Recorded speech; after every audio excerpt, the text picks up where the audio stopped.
Welcome friends in our YouTube channel easy chemistry. तो आज हमारा टॉपिक है मैटर इन आवर सराउंडिंग्स और आप देख रहे हैं हमारा चैनल इजी केमिस्ट्री। तो देख लेते हैं chapter first, matter in our surroundings. तो मैटर इन आवर सराउंडिंग में देखें यहाँ पर first of all point wise we as we look at our surroundings see a variety of the things with different shape, size and textures। तो देख लेते हैं हमारे चारों तरफ डिफरेंट डिफरेंट टेक्सचर के, साइज की, शेप की बहुत सारी चीज़ें दिखाई देती हैं। तो ये जैसे फॉर एग्जांपल बात करते हैं, क्लाउड्स दिखाई दे रहे हैं, स्टार्स दिखाई दे रहे हैं, प्लांट्स हैं, एनिमल्स हैं, पार्टिकल्स में of sand etcetera. Everything is matter. तो कह सकते हैं जो भी हमारे चारों तरफ दिखाई दे रही है वो मैटर है। तो इसके साथ साथ में हम बात कर लेते हैं in the other word they have both mass as well as the volume. तो कोई भी मैटर होता है तो उसके पास में एक मास होता है, एक अपनी वॉल्यूम होती है और वो एक ऑक्यूपाई करता है स्पेस को। तो since earlier time human being have been try to understand their surroundings. तो earlier Indian philosophers classify matter in the form of the 5 basic elements. तो 5 बेसिक एलिमेंट्स में एक्सप्लेन किया तो वो उनको बोलते हैं 5 तत्व। तो फॉर एग्जांपल फर्स्ट था air, earth, fire, sky and water. According to them every things living or non living things was made up of these 5 basic elements. तो ये कह सकते हैं हम कि 5 चीज़ों से मिलकर के ही हमारे क्या है, चाहे वो लिविंग थिंग्स हो या नॉन लिविंग थिंग्स हो, वो मैटर की हमारी बनी हुई हैं। तो नेक्स्ट बात कर लेते हैं इसमें।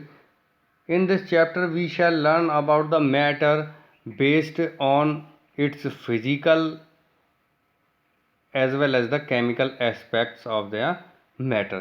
तो बात कर लेते हैं physical nature of matter. Physical nature of matter में देख लेते हैं यहाँ पर matter is made up of the particle. तो कोई भी मैटर है पार्टिकल्स का बना हुआ होता है। तो बात करते हैं for a long time two schools of thought prevailed regarding the nature of matter. One school believed matter to be continuous like a block of wood, whereas other thought that matter was made up of particles like sand, etc. Let us perform the activity to decide about the nature of matter. Is it continuous और particle? तो first of all देख लेते हैं यहाँ पर activity की help से। तो फर्स्ट ऑफ ऑल यहाँ पे क्या करते हैं, take a 100 ml beaker. 100 ml beaker लिया, filled half the beaker with water and mark the level of water. Dissolve some salt sugar with them of a glass rod. Glass rod की help से इसके अंदर क्या करते हैं, हम sugar dissolve करते हैं या कोई साल्ट डिज़ोल्व करते हैं किसी वाटर। 100 ml वाटर लेने के बाद बीकर के observe and change in the water level, और देखते हैं क्या उसके अंदर चेंजेस आए। What do you think has happen to the salt, where does it disappear, does the level of water change. तो जैसे ही हमने साल्ट घोला या शुगर सॉल्यूशन पानी के अंदर घोला तो वो कहाँ पे, तो साल्ट का चला गया हमारा वाटर के अंदर, और क्यों हमारा उसका लेवल ऊपर की तरफ बढ़ा।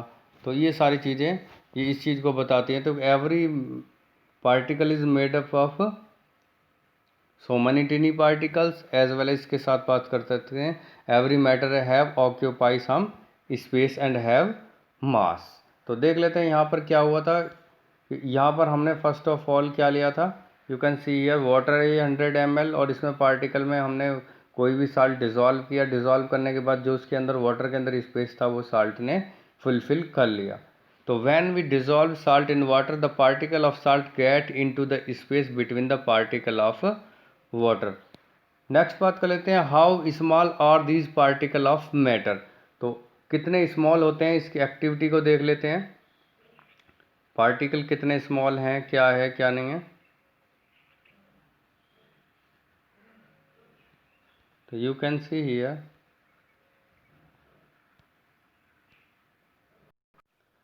With the help of this activity 100 ml, you can see here 100 ml हमने वाटर लिया, और फिर इसमें 100 ml वाटर में हम क्या करते हैं, इसमें हम पर्पल कलर का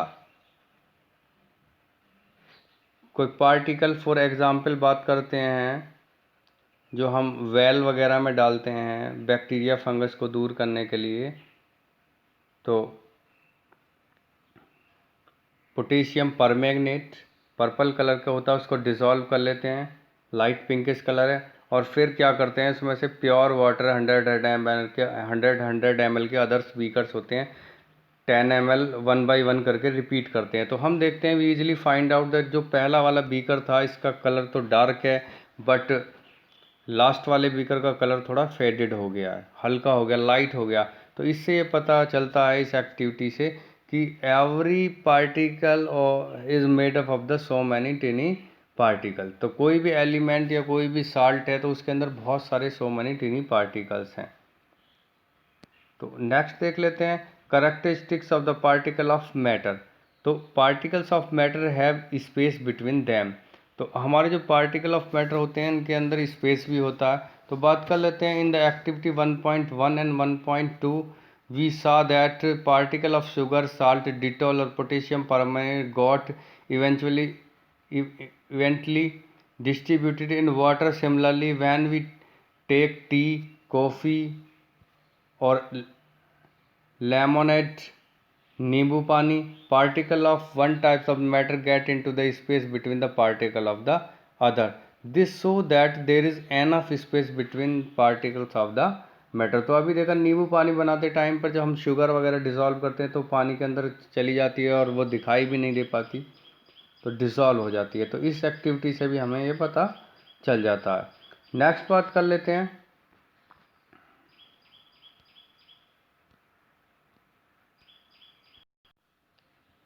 particles of matter attract each other. तो particle of matter attract each other क्या होता है कि द फर्स्ट ग्रुप, देखिए यहाँ पर एक्टिविटी देख लेते हैं 1.6। तो इसमें क्या होता है कि कुछ ग्रुप जो फील्ड के अंदर होता है, play the game in the field, make 4 group and 4 human chain as suggested. तो क्या होता है यहाँ पर सबसे पास पास ह्यूमन चेन बनाई जाती है, फिर क्या करते हैं कि इनको हैंड पकड़ करके एक चेन बनाई जाती है, फिर फिंगर टचिंग फिंगर से चेन बनाई जाती है। तो इससे ये पता चल सकता है इस एक्टिविटी से कि कितना स्पेस इनके अंदर है, कितना नहीं है। तो जितना ज़्यादा क्लोज होंगे उतना ही स्पेस कम होगा, जितना ज़्यादा दूर होंगे तो उतना ही इनके अंदर स्पेस ज़्यादा होगा। With the help of this activity you can easily understood all the related things. Next देख लेते हैं यहाँ पर related questions. Which of the following are matter. तो मैटर क्या होता है? मैटर होते हैं एनीथिंग विच है mass and occupy space is known as the matter. तो इसके अंदर चेयर है, ये एक मैटर है, एयर भी हमारी एक मैटर है, but love is not a matter. Next question, give reason for the following observation. तो देख लेते हैं, the smell of hot sizzling food reach your several metres away, but to get the smell from the cold food you have to go close. तो क्या होता है कि जब हम टेम्परेचर इंक्रीज कर देते हैं किसी भी चीज़ का तो पार्टिकल का मूवमेंट बढ़ जाता है और पार्टिकल दूर दूर तक ट्रैवल कर सकते हैं, क्योंकि एनर्जी उनके अंदर एक्टिवेशन एनर्जी ज़्यादा होती है, तो इसलिए वो दूर दूर तक स्मेल हमें पहुंच जाती है हमारे पास। नेक्स्ट बात करते हैं, a dives is A diver is able to cut through the water in the swimming pool which properly of the matter does this observation show। तो ये आपको करके देखना है, what are the changes of the particle of matter. Particles of matter के अंदर क्या क्या चेंजेस आ सकते हैं, तो ये भी आपको बताना। तो नेक्स्ट बात कर लेते हैं स्टेट ऑफ मैटर। तो स्टेट ऑफ मैटर में बात कर लेते हैं, जहाँ एक्चुअली मैटर की स्टेट्स होती हैं 5 स्टेट। तो 5 स्टेट में आपके बात करते हैं, प्लाज्मा होती है, बोस आइंस्टाइन कंडेंसेट होती है, लेकिन यहाँ पर फर्स्ट ऑफ ऑल बात करते हैं सॉलिड स्टेट की as well as the liquid state और गैसेस स्टेट। तो सॉलिड स्टेट में क्या होता है, what about a rubber band, can it change its shape and stretch, it is a solid. What about the sugar and salt when kept in different jar? These take the shape of the jar. तो अब इसमें हम बात कर लेते हैं which have definite shape and definite volume.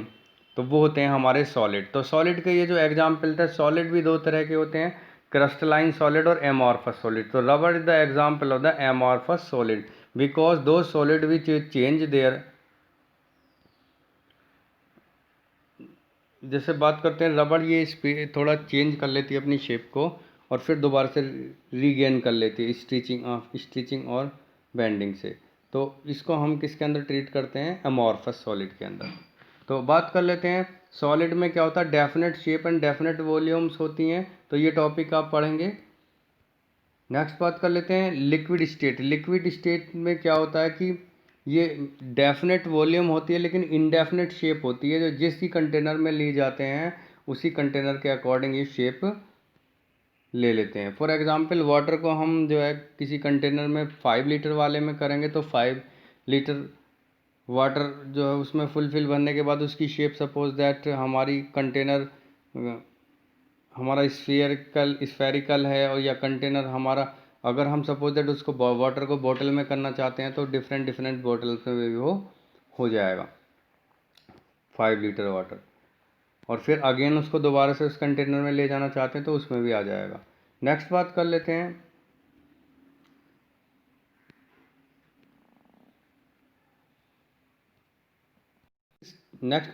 हैं gases state की। तो गैसेस में क्या होता है, indefinite shape and indefinite volume. जिस किसी कंटेनर में रखी जाएगी उसी की शेप के अकॉर्डिंग हो जाएगी, और इनके अंदर इंट्रा मॉलिकुलर और फोर्स ऑफ अट्रैक्शन नेग्लेबल होती है। For example you can see here this with the help of this diagram.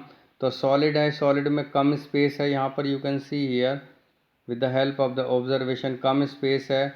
और यहाँ पर क्या होता है, लिक्विड में ज़्यादा स्पेस है, मूवमेंट ज़्यादा हो रहा पार्टिकल्स का, और गैसेस में बिल्कुल ज़्यादा, अकॉर्डिंग टू द कंटेनर। जिस कंटेनर में लिए जाएंगे उसी की शेप के अकॉर्डिंग ये हो जाएंगे पार्टिकल्स, जो गैसेस पार्टिकल्स उसके अंदर या गैसियस एटम्स या मॉलिक्यूल्स हैं। और इसके साथ साथ में बात कर लेते हैं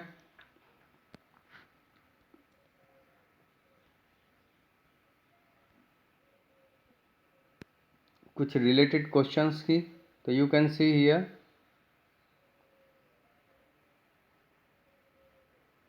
the mass per unit volume of the substance is called the density. तो डेंसिटी इजकल टू होता है हमारा, डेंसिटी इजकल टू होता है mass upon volume. Arrange the following in order of the increasing density, air accessed from chimneys, Honey, water. इनको एक table में एक अरेंजिंग इंक्रीजिंग ऑर्डर में आपको अरेंज करना है, तो ये करेंगे आप।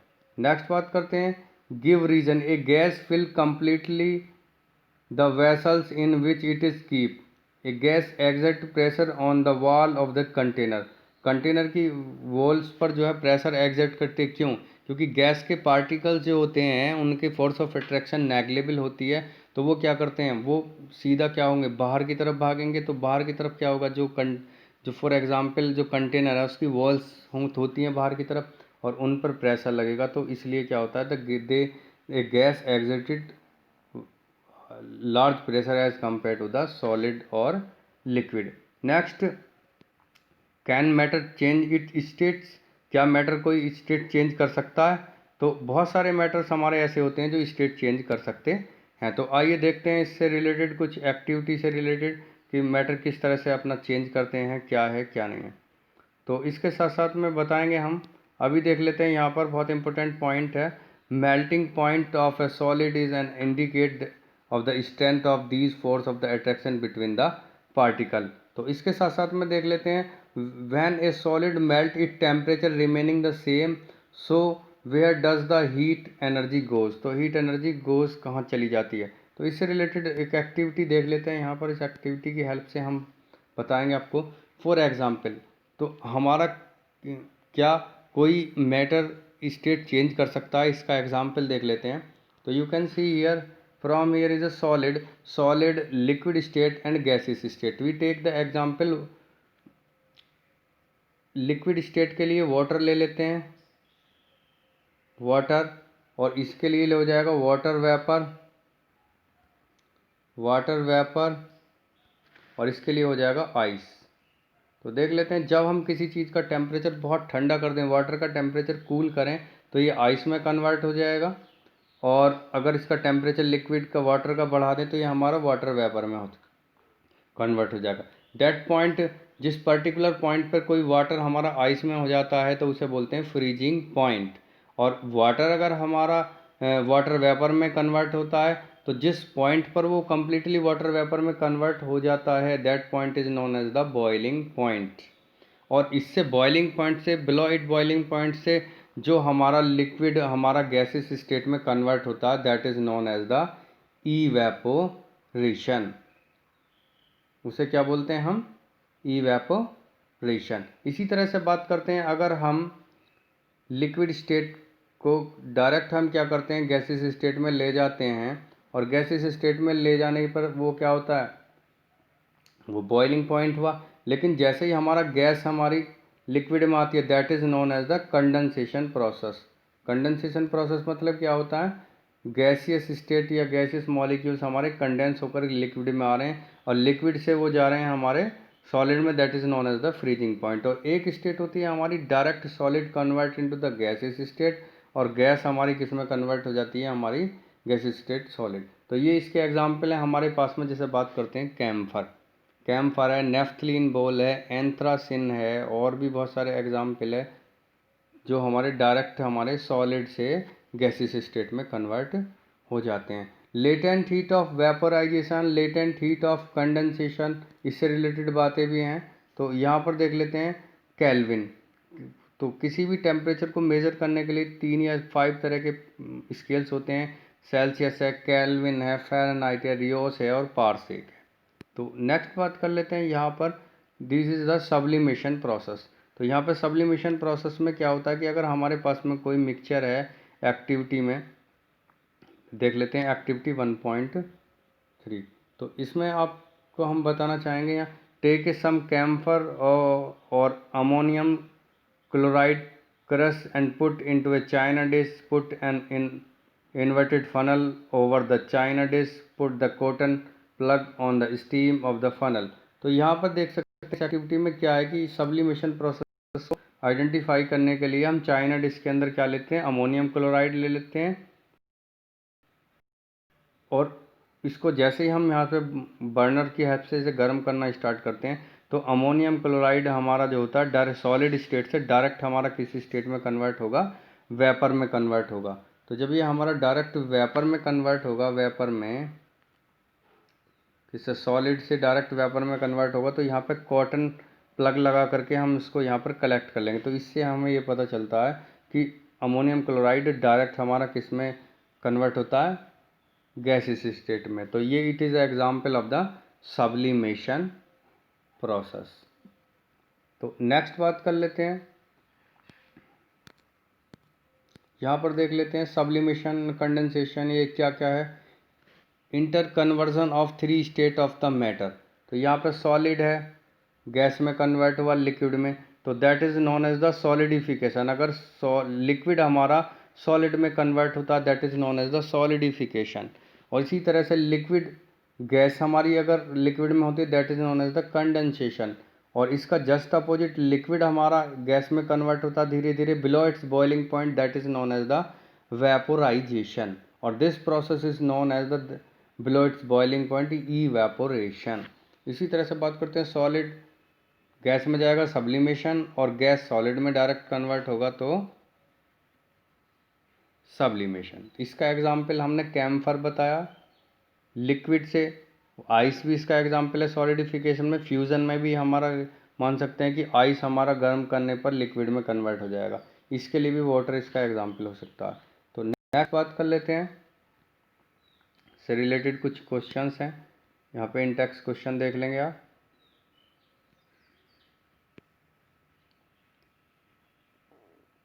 Convert the following temperature to the Celsius scale, 300 kelvin और 500 केल्विन। तो देख लिए यहाँ पर कन्वर्ट करने के लिए हम बता रहे हैं, इसके लिए क्या होता है कि यू कैन सी हियर एक स्केल होता है, केल्विन स्केल इक्वल्स होता है 273.15 प्लस सेल्सियस। तो 273.15 में सेल्सियस में, इससे केल्विन से सेल्सियस में और सेल्सियस से केल्विन में इसको कन्वर्ट करते हैं। अगर सेल्सियस मेज़र करना है, हमको निकालना है, तो क्या करेंगे हम, केल्विन माइनस 273.15, तो इसकी हेल्प से हम इसमें टेम्परेचर को कन्वर्ट कर सकते हैं।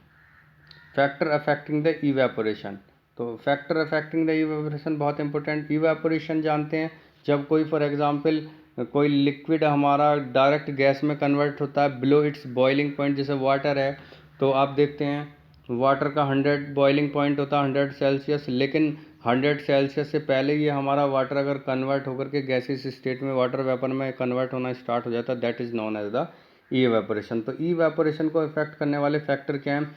टेम्परेचर भी इवेपोरेशन को इफेक्ट करता है, ह्यूमिडिटी इवेपोरेशन को इफेक्ट करती है, और इसके साथ साथ में विंड है और स्पीड्स, इंक्रीजिंग द विंड और पार्टिकल्स के फोर्स ऑफ अट्रैक्शन भी इसको अट्रैक्ट या इस रेट को इंक्रीज या डिक्रीज करती है। तो first of all decreasing in the humidity with increasing of the temperature, number of the particle get enough kinetic energy। तो जैसे ही टेम्परेचर बढ़ाएंगे तो पार्टिकल्स फॉर एग्जांपल अगर हमारे वाटर हैं तो वाटर के पार्टिकल टेम्परेचर बढ़ाने पर उनका मूवमेंट ज़्यादा हो जाएगा, काइनेटिक एनर्जी ज़्यादा होगी, और जब काइनेटिक एनर्जी ज़्यादा होगी तो इवेपोरेशन उनका क्या हो जाएगा, जल्दी हो जाएगा। ह्यूमिडिटी कम होगी तो इवेपोरेशन ज़्यादा हो जाएगा, और ह्यूमिडिटी ज़्यादा होगी तो इवेपोरेशन कम हो जाएगा। तो यहाँ पर देख सकते हैं, it is the common observation that clothes dry fast on A windy day. तो जब हवा चलती है उस दिन जल्दी से जल्दी सूख जाते हैं हमारे clothes. With increasing in the wind speed the particle of water vapour move away with the wind, decreasing the amount of water vapour in the surrounding. Next बात कर लेते हैं, how does evaporation cause cool. Evaporation क्यों cooling करता है? तो सब first of all देख लेते हैं यहाँ पर,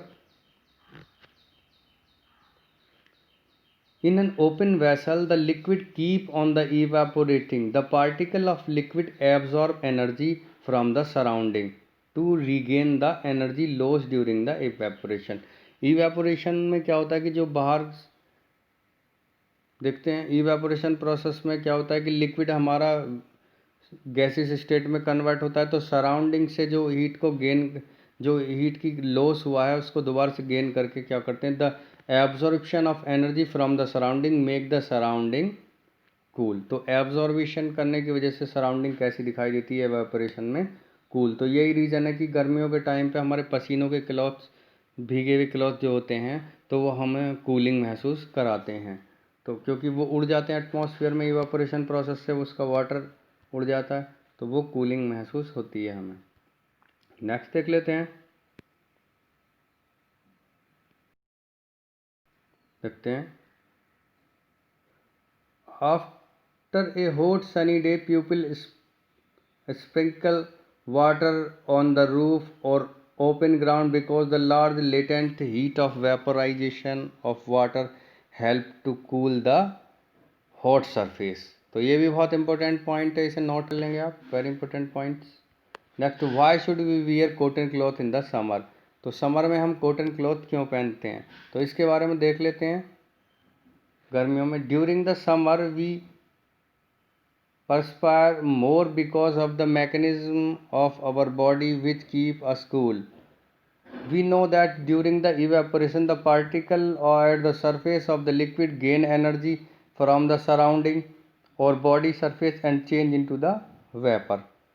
The heat energy equal to the latent heat of the vaporization is absorbed from the body, leaving the body cool।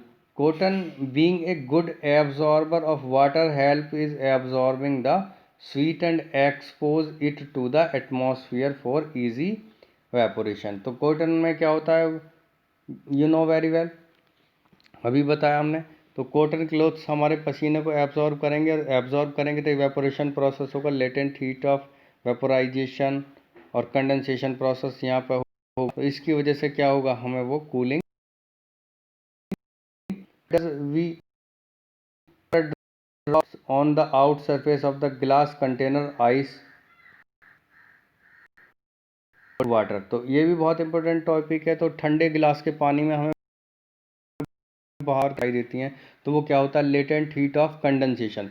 तो एटमॉस्फेयर में हायर एनर्जी से पार्टिकल्स मूवमेंट करते रहते हैं, तो वो पार्टिकल जहाँ पर हमें कूलिंग सरफेस मिलती है तो वहाँ पर आकर के कोगुलेट हो जाते हैं, टकरा जाते हैं। तो इसलिए वहाँ पर हमें आइस कोल्ड वाटर के चारों तरफ वाटर ड्रॉपलेट दिखाई देते हैं। इससे रिलेटेड कुछ क्वेश्चंस हैं।